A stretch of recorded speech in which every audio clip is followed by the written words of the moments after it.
Doctor Baba Saheb Ambedkar 69వ వర్ధంతిని పురస్కరించుకుని ఖమ్మం జిల్లా కాంగ్రెస్ కార్యాలయంలో నివాళులర్పించారు. జిల్లా అధ్యక్షులు నూతి సత్యనారాయణ, నగర అధ్యక్షులు దీపక్ చౌదరి పాల్గొని ఆయన చిత్రపటానికి పూలమాల వేసి నివాళులర్పించారు. అంబేద్కర్ దేశాన్ని బంగారు బాటలో నడిపించారని కొనియాడారు. రాజ్యాంగం నిర్మించాలని అంబేద్కర్ను భారత రాజ్యాంగ నిర్మాణ కమిటీకి చైర్మన్ గా నియమించారని తెలిపారు కాంగ్రెస్ నాయకులు.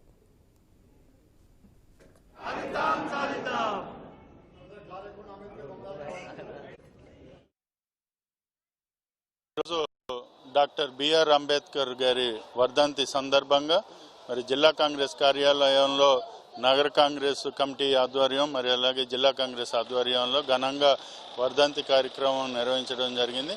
ఈ కార్యక్రమంలో మరి ఖమ్మం నగరం మరి అలాగే జిల్లా నాయకులు, ఎమ్మెల్సీలు, కార్పొరేటర్లు అందరూ ఇందులో పాల్గొని మరి వారికి నివాళులు అర్పించడం జరిగింది.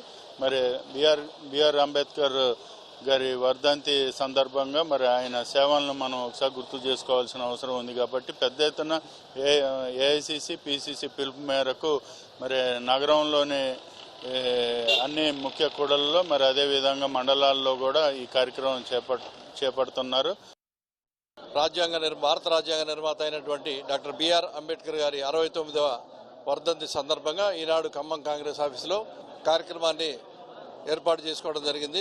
భారతదేశ స్వాతంత్ర అనంతరం ఈ దేశంలో ఉన్నటువంటి పరిస్థితుల దృష్ట్యా బడుగు బలహీన వర్గాలను నడిపి వారి భవిష్యత్తుకు బంగారు బాట వేయాలంటే ఆనాడు నాయకులంతా లాల్ బహదూర్ శాస్త్రి, మహాత్మా గాంధీ, పండిట్ జవహర్లాల్ నెహ్రూ, అటువంటి సర్దార్ వల్లభాయ్ పటేల్ లాంటి మహనీయులందరూ కూడా ఈ భారతదేశానికి మంచి బంగారు బాట వేయాలంటే అంబేద్కర్ లాంటి మేధస్సు ఉన్నటువంటి వారు అవసరం అని చెప్పి వారికి భారత రాజ్యాంగం నిర్మించే అవకాశాన్ని వారికి ఇవ్వటం మరి మనం అందరం చూసాం.